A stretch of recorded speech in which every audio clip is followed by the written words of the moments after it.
Le gâteau d'anniversaire portait 70 bougies, et maman semblait heureuse alors qu'elle posait pour des photos avec mon frère, Benoît, et sa femme, Amandine. Je me tenais à l'écart, tenant un verre de cidre pétillant, observant la célébration familiale depuis la périphérie où j'avais existé ces 3 dernières années. Sophie, viens sur la photo, appela tante Denise d'une voix peu enthousiaste. Mais personne ne bougea pour me faire de la place. Je suis bien ici, dis-je doucement. C'était comme ça depuis que j'étais parti. La famille avait décidé que je fuyais mes problèmes, abandonnais mes responsabilités, choisissais une nouvelle vie mystérieuse plutôt que. Ils ne comprenaient pas. Ils ne pouvaient pas comprendre. Et je ne pouvais pas leur dire la vérité. La vérité était classifiée. Il y a 3 ans, j'avais été témoin de quelque chose que je n'aurais pas dû. Je travaillais comme comptable principal chez Dubois et Associés, une firme de taille moyenne à Lyon, lorsque j'ai découvert des irrégularités dans les comptes de l'un de nos plus gros clients. Non pas de petites erreurs, non pas des écarts accidentels, mais un blanchiment d'argent systématique lié à un syndicat du crime organisé que les procureurs fédéraux essayaient de démanteler depuis une décennie. J'avais fait ce qu'il fallait. J'avais signalé les faits. J'avais témoigné devant un grand jury. Et ensuite, j'étais devenu un témoin fédéral protégé dans le cadre du programme de protection des témoins du service de la Gendarmerie nationale. Pas une protection complète. Je n'avais pas eu besoin d'un changement d'identité complet, mais suffisamment de protection pour que ma localisation soit classifiée, mes communications surveillées pour ma sécurité, et certains biens placés sous protection fédérale, y compris la maison que je possédais à Lyon, une maison de ville à 3 chambres que j'avais achetée il y a 5 ans dans un quartier tranquille près de la place Bellecour.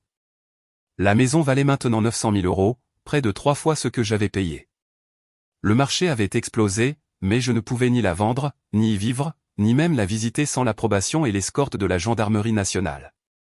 Elle restait vide, entretenue par un service fédéral de gestion immobilière, faisant partie de mes biens protégés, jusqu'à la fin du procès et le démantèlement complet de l'organisation. Ma famille ne savait rien de tout cela. Ils pensaient que j'avais fait une dépression et que j'avais fui. Ils pensaient que la maison était abandonnée, oubliée, un symbole de mon incapacité à m'engager. Alors Sophie, dit Benoît d'une voix forte alors que nous passions du gâteau au café dans le salon de maman. Nous devons parler de ta situation immobilière. Je levai les yeux de mon téléphone. De quoi?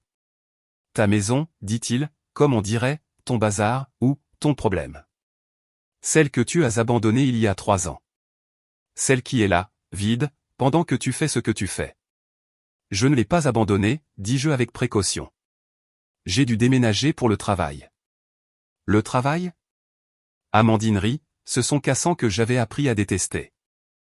Tu veux dire ce travail mystérieux que personne n'a le droit de connaître? Celui qui paie si peu que tu ne peux même pas venir pour les vacances. Je suis là maintenant, fis-je remarquer après avoir manqué 3 Noëls, 2 Thanksgiving, fête de la famille, et le dernier anniversaire de maman. Tu te montres pour une seule fête et tu penses que ça compense tout, rétorqua Benoît. Papa posa sa tasse de café. Benoît, de quoi s'agit-il? J'y arrive. Benoît sortit son téléphone, tapota quelques fois, puis le leva, montrant ce qui ressemblait à une annonce immobilière. Ta maison vide est vendue. J'ai trouvé un acheteur, négocié un excellent prix et conclu l'affaire. La semaine dernière. Quelqu'un devait payer tes dettes et gérer tes responsabilités. Le silence se fit dans la pièce. Je fixai l'écran, voyant des photos de ma maison, de mon porche d'entrée, de mon salon, de ma cuisine, listées comme « vendu » avec un prix de 875 000 €. Tu as vendu ma maison, dis-je lentement. J'ai géré ta propriété abandonnée, corrigea Théil. L'endroit est vide depuis 3 ans, Sophie. Tu ne payais pas les taxes foncières, tu ne l'entretenais pas. L'association de quartier menaçait de saisie. J'ai fait ce que tu aurais dû faire il y a des années. J'ai pris mes responsabilités. Comment, demandai-je, ma voix calme malgré la glace qui inondait mes veines. Comment as-tu vendu une maison qui ne t'appartient pas? Procuration, dit Amandine fièrement. Benoît l'a fait signer il y a 2 ans, quand tu communiquais encore à peine avec la famille. Tu lui as donné l'autorité de gérer tes affaires en France. Je n'ai jamais signé un tel document. Je ne vous ai jamais donné de procuration, dis-je doucement. Bien sûr que si, Benoît afficha une autre photo sur son téléphone. Ici même, ta signature notariée et tout. Tu étais tellement dispersé à l'époque, tu ne t'en souviens probablement même pas, je regardais le document sur son écran. Il y avait ma signature, ou plutôt un très bon faux de ma signature. Le tampon du notaire semblait officiel. La date remontait à 18 mois, période pendant laquelle j'étais sous protection dans un autre département, complètement inaccessible à ma famille. Ce n'est pas ma signature, dis-je. Oh, allons. Benoît leva les yeux au ciel. Ne commence pas à chercher des excuses. C'est du classique Sophie. Éviter les responsabilités. Blâmer tout le monde. Refuser de faire face à la réalité. Où est l'argent, demandai-je. Quel argent? Les 875 000 € de la vente. Je l'ai utilisé pour payer tes dettes, dit Benoît. Taxes foncières, frais d'association de propriétaires, coûts d'entretien, frais de justice pour la vente. Et honnêtement, après tout ce que maman et papa ont fait pour toi au fil des ans, je pense qu'ils méritaient une compensation pour le stress que tu leur as causé. Maman parut mal à l'aise. Benoît, nous n'avons rien demandé. Tu n'avais pas à demander, l'interrompit-il. Sophie vous a abandonné. Elle a disparu pendant 3 ans, a à peine appelé, n'a jamais rendu visite. Le moins qu'elle vous doive, c'est l'argent de cette maison où elle n'allait de toute façon jamais vivre. Combien, demandai-je, toujours de cette voix calme. Combien est allé à maman et papa? 200 000 €, dit Amandine. Ce qui est plus que juste étant donné qu'ils l'ont élevée pendant 18 ans et qu'elle n'a été qu'ingrate. Et le reste? Comme je l'ai dit, dettes, frais, dépenses, Benoît haussa les épaules. Il reste environ 50 000 €. J'allais te les donner aujourd'hui, en fait.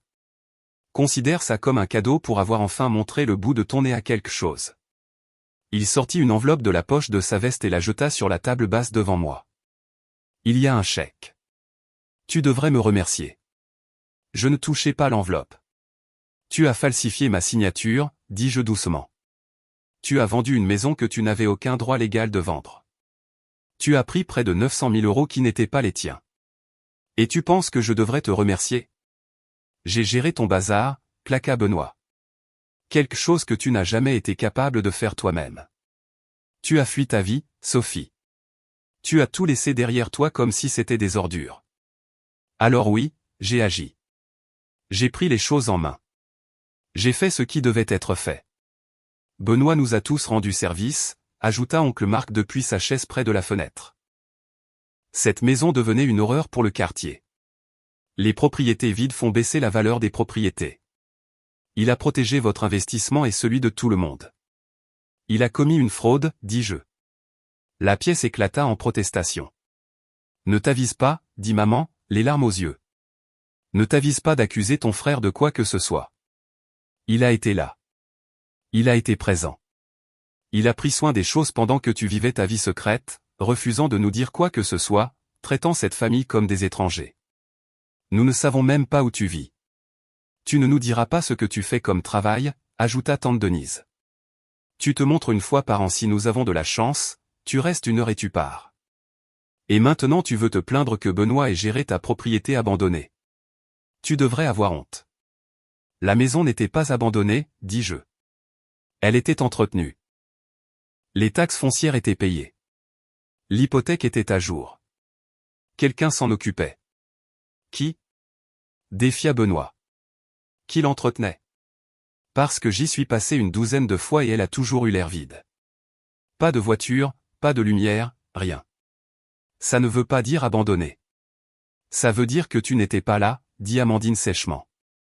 Ça veut dire que tu l'as laissé derrière toi, tout comme tu as laissé cette famille derrière toi. Benoît a fait ce que toute personne responsable ferait. Il a nettoyé ton bazar.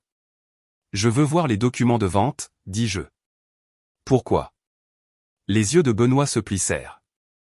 Pour que tu puisses essayer de l'annuler, trouver une technicité. La vente est finale. Sophie est fermée. C'est fait. Les nouveaux propriétaires prendront possession la semaine prochaine. Je veux voir les documents, répétai-je. Non. Benoît croisa les bras.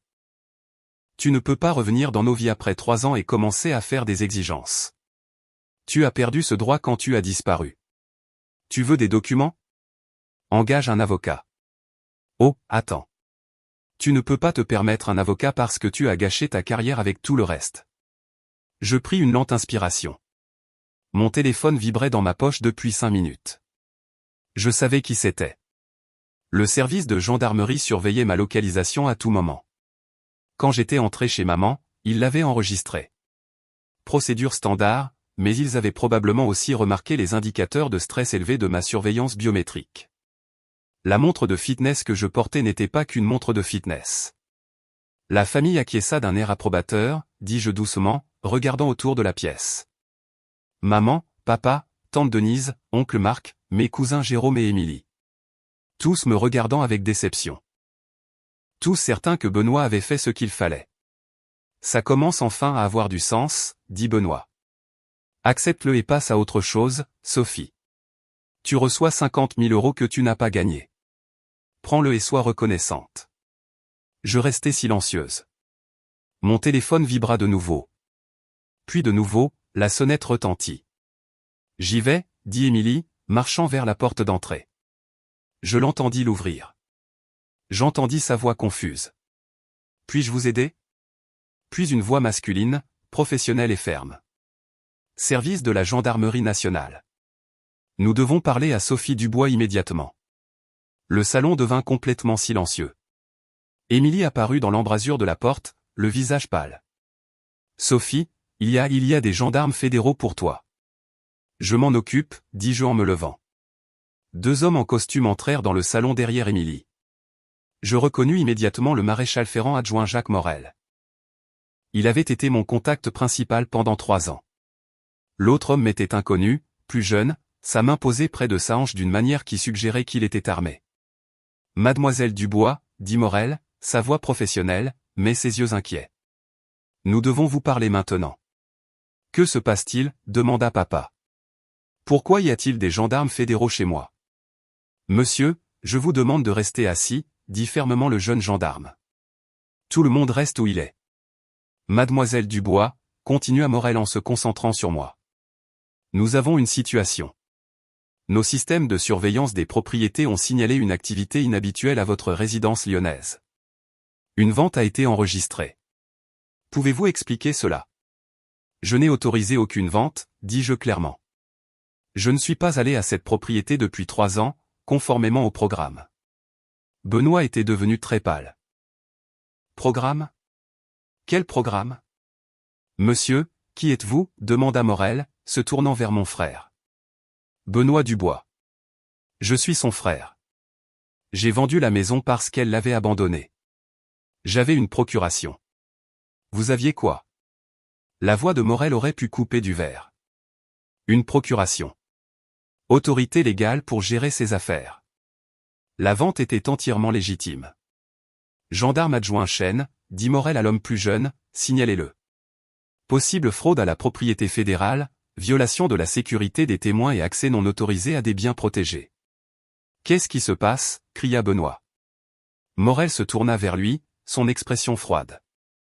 Monsieur Dubois, la propriété que vous avez vendue est un bien protégé par l'État dans le cadre du programme de protection des témoins.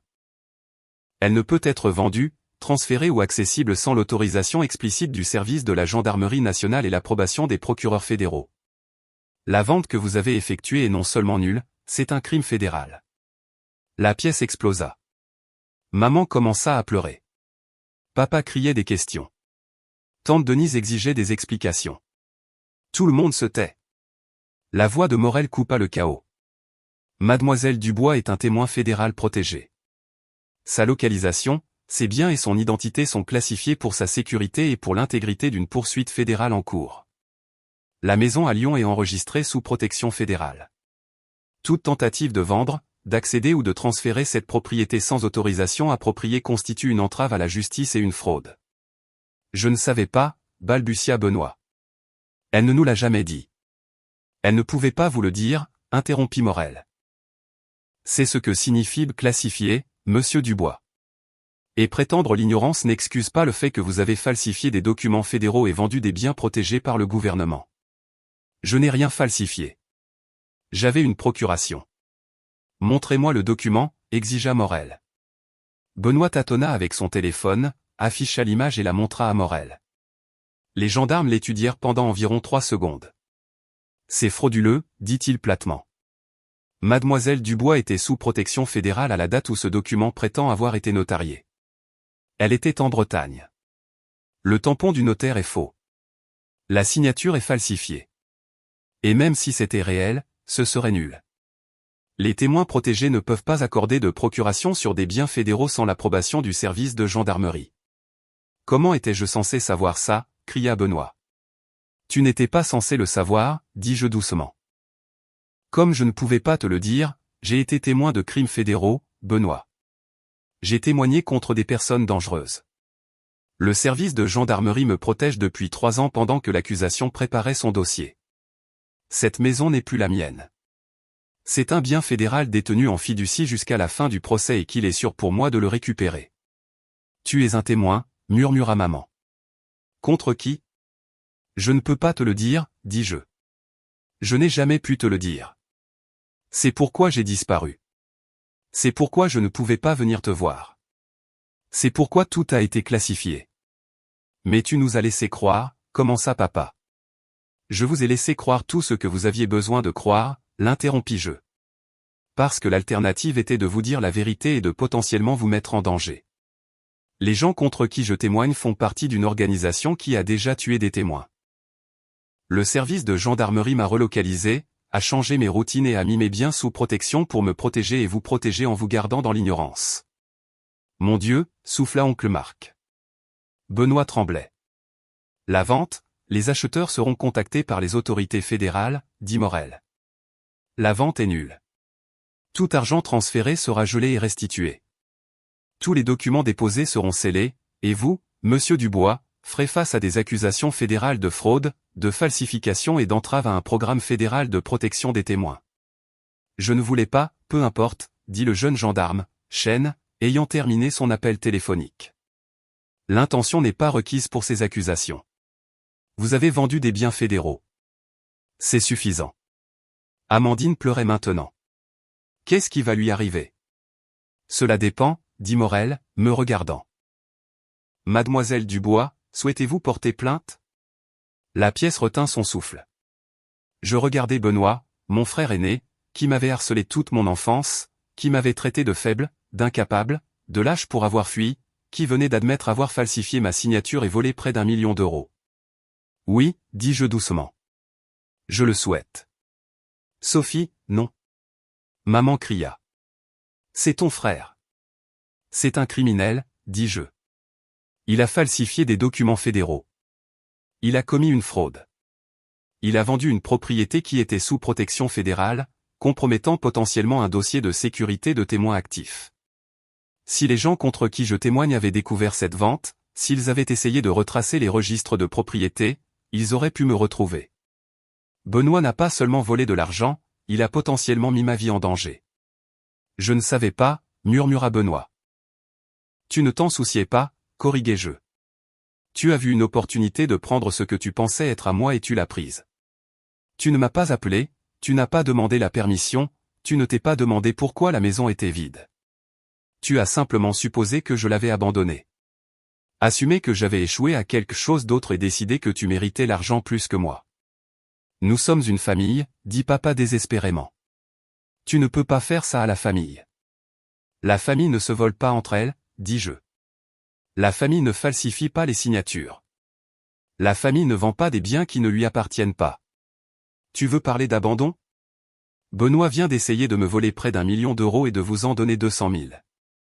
Ce n'est pas de la famille. C'est du vol. Morel sortit des menottes. Benoît Dubois, vous êtes en état d'arrestation pour fraude, falsification et entrave à la justice en relation avec un programme fédéral de protection des témoins. Vous avez le droit de garder le silence. La scène dégénéra en chaos. Amandine criait. Maman sanglotait. Papa me criait dessus, me traitant de sans-cœur, de traître. Je me tenais tranquillement et regardais Morel menotter mon frère et le conduire vers la porte. Mademoiselle Dubois, me dit Chêne, nous devons vous relocaliser immédiatement. Cet incident a compromis vos protocoles de sécurité actuels. Emballez tout ce que vous avez apporté. Vous venez avec nous. Je comprends, dis-je. Sophie, ne fais pas ça, supplia maman, me saisissant le bras. Ne l'emmène pas. Il a fait une erreur. Il ne savait pas, il n'a pas demandé, dis-je, retirant doucement sa main. Il a vu une opportunité de profiter de ce qu'il pensait être mon échec, et il l'a saisi. Ce n'est pas une erreur. C'est un choix. Tu détruis cette famille, dit papa, sa voix tremblante de rage. Non, dis-je calmement. Benoît l'a détruite quand il a commis des crimes fédéraux. Je ne fais que laisser les conséquences jouer. Je suivis Chen jusqu'à la porte, laissant derrière moi la fête d'anniversaire de maman, le gâteau non mangé et la famille qui n'avait jamais compris pourquoi j'avais disparu. Dans le SUV du gouvernement, Morel se tourna vers moi depuis le siège avant. « Ça va ? » ?»« Je vais bien, dis-je. »« C'était ton frère. »« Je sais. »« Ça va faire la une des journaux, avertit-il. »« Le frère d'un témoin fédéral arrêté pour fraude. »« Ça compliquera le procès. »« Est-ce que ça compromettra l'affaire ?» demandai-je. « Non, l'affaire est solide, mais ça attirera l'attention des médias, rendra les choses plus difficiles pour toi, plus difficiles que ces 3 dernières années, demandai-je doucement. Il sourit légèrement. Bon point. Nous nous rendîmes dans une maison sécurisée dans le Limousin, une maison de ville anonyme qui serait ma demeure jusqu'à la fin du procès dans 4 mois. Chen et un autre gendarme la sécurisèrent pendant que Morel me briefait sur les nouveaux protocoles. Ton frère va probablement accepter un accord de plaidoyer, dit-il. Accusation fédérale, preuve claire. Ses avocats voudront éviter un procès. Qu'est-ce qu'il risque ? 2 à 5 ans probablement. Ça dépend du juge. Les procureurs sont assez en colère. Les violations de la protection des témoins sont prises au sérieux. Et l'argent ? Déjà gelé. Les acheteurs récupéreront leurs 875 000 €. Votre maison est toujours sécurisée, toujours sous protection fédérale. Rien n'a réellement changé, sauf la liberté de Benoît. J'acquiesçai lentement. Pour ce que ça vaut, dit Morel, vous avez fait ce qu'il fallait. Si vous aviez laissé passer, si vous aviez essayé de gérer ça en privé, ça aurait pu tout compromettre. L'organisation contre laquelle vous témoignez a des gens qui cherchent la moindre faiblesse. Une vente immobilière enregistrée avec votre nom. Ils l'auraient trouvée un jour ou l'autre. Je sais, dis-je. Au cours des semaines suivantes, l'histoire se déroula exactement comme Morel l'avait prédit. L'arrestation de Benoît fit les gros titres. Le frère d'un témoin fédéral accusé de fraude. Les articles de presse me dépeignaient soit comme une héroïne pour avoir résisté à la corruption, soit comme une méchante pour avoir poursuivi mon propre frère. Ma famille choisit le récit de la méchante. Maman donna une interview à une station de nouvelles locales, expliquant en larmes que je les avais abandonnés, que Benoît n'avait fait qu'essayer d'aider, que je détruisais la famille pour un malentendu. Papa publia une déclaration me qualifiant de froide et d'impitoyable. Tante Denise lança une cagnotte en ligne pour la défense juridique de Benoît. J'observais tout cela depuis la maison sécurisée, assise sur un canapé fourni par le gouvernement, mangeant des repas fournis par le gouvernement et me préparant pour le procès qui avait englouti 3 ans de ma vie.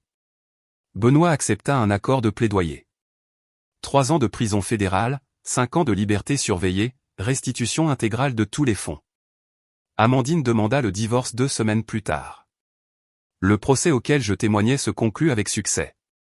L'accusation obtint des condamnations contre les 7 accusés. Blanchiment d'argent, racket, complot. L'organisation criminelle fut démantelée. Mon témoignage avait été crucial. 6 mois après l'arrestation de Benoît, je fus libéré de la protection des témoins. Les menaces avaient été neutralisées. Je pouvais reprendre ma vie.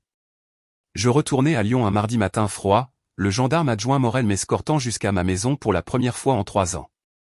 Elle ressemblait exactement à la façon dont je l'avais laissée. L'équipe fédérale de gestion immobilière l'avait parfaitement entretenue. Peinture fraîche, pelouse tondue, appareils électroménagers mis à jour, mais plus important encore, elle était à nouveau la mienne. Vraiment la mienne. La valeur marchande dépasse maintenant 950 000 €, dit Morel, en me tendant les clés. Vous pourriez la vendre si vous vouliez.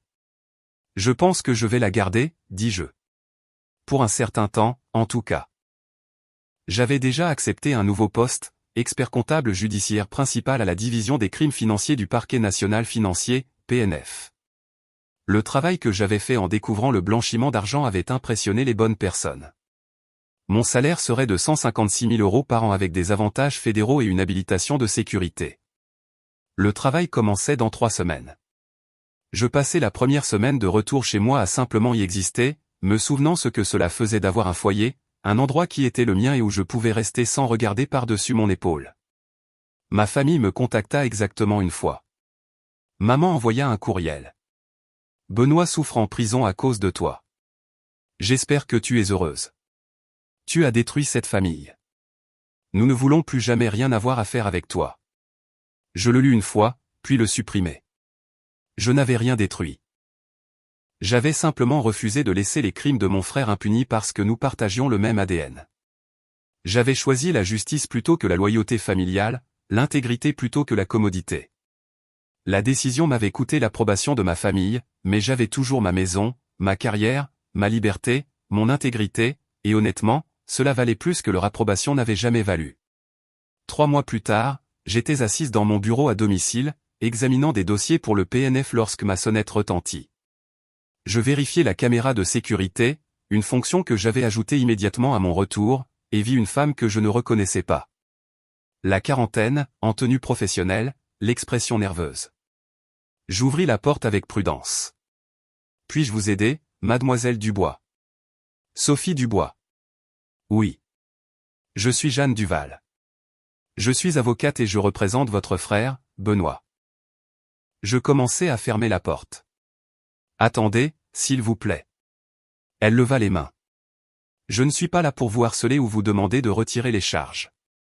Je voulais juste. Benoît m'a demandé de livrer quelque chose. Elle sortit une enveloppe de sa mallette. Qu'est-ce que c'est?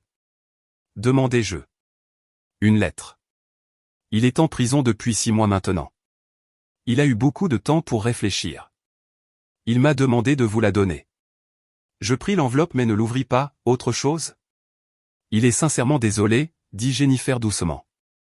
Pour ce que ça vaut, il comprend que ce qu'il a fait était mal. Pas seulement légalement mal, moralement mal. Il vous a volé. Il a trahi votre confiance. Il a mis votre sécurité en danger.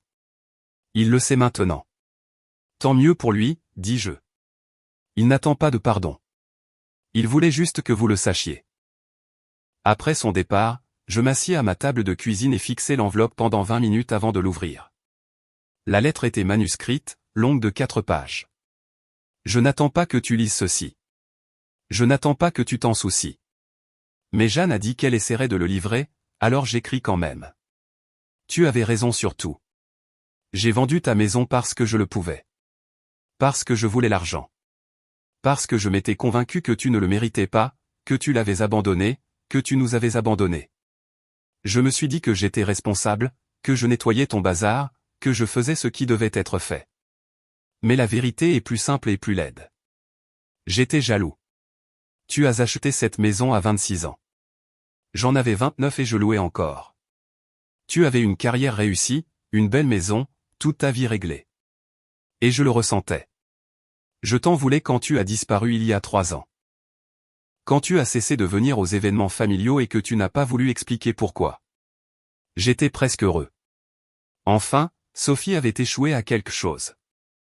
Enfin, la petite sœur parfaite avait foiré. Je n'ai jamais considéré que tu pouvais avoir une bonne raison de disparaître. Je n'ai jamais pensé que tu étais peut-être en difficulté. Que tu avais peut-être besoin d'aide. Que quelque chose de grave se passait peut-être. J'ai juste vu une opportunité. La maison était vide. Tu n'étais pas là. Et je savais où tu gardais tes documents importants depuis que je t'avais aidé à déménager il y a des années. Je connaissais ta signature. Je savais comment la falsifier. Je me suis dit que j'aidais, mais je volais ma propre sœur. Je ne savais pas pour la protection des témoins. Je ne savais pas pour l'enquête fédérale. Mais même si j'avais su, je ne suis pas sûr que j'aurais agi différemment. J'étais tellement plongé dans mon ressentiment. La prison m'a donné beaucoup de temps pour réfléchir à qui je suis devenu, à la personne que j'étais pour toi en grandissant. Le harcèlement, le mépris, la critique constante. J'étais le frère aîné. J'aurais dû te protéger.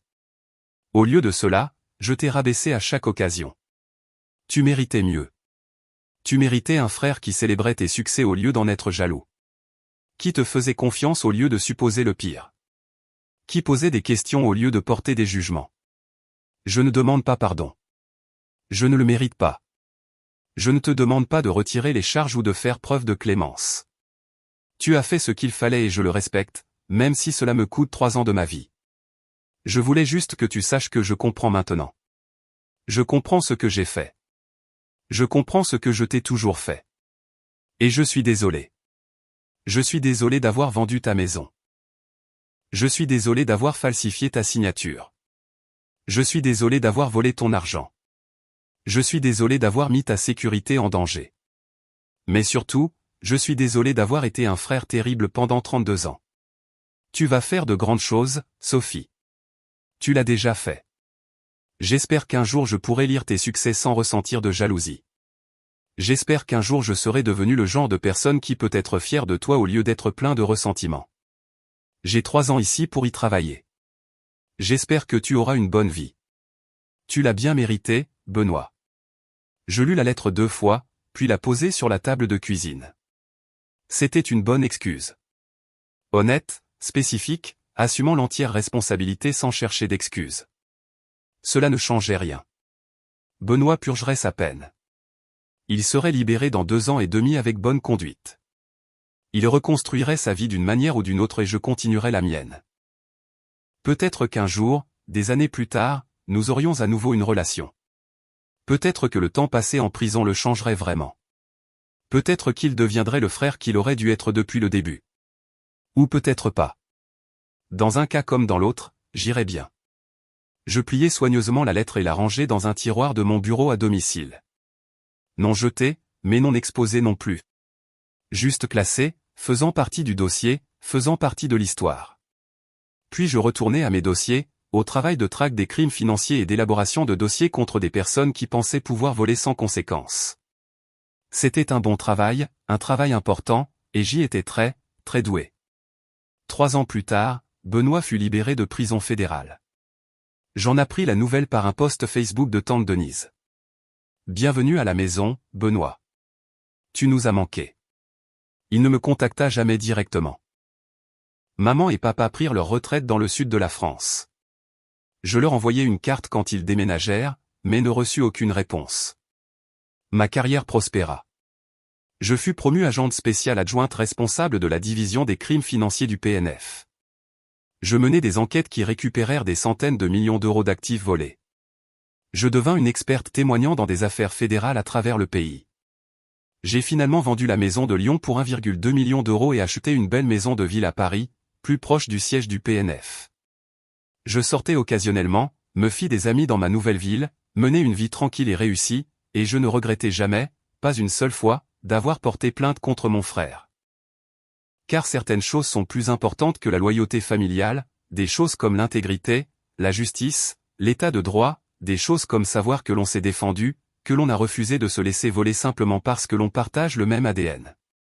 Des choses comme pouvoir se regarder dans le miroir et savoir que l'on a fait ce qu'il fallait, même quand c'était le plus difficile.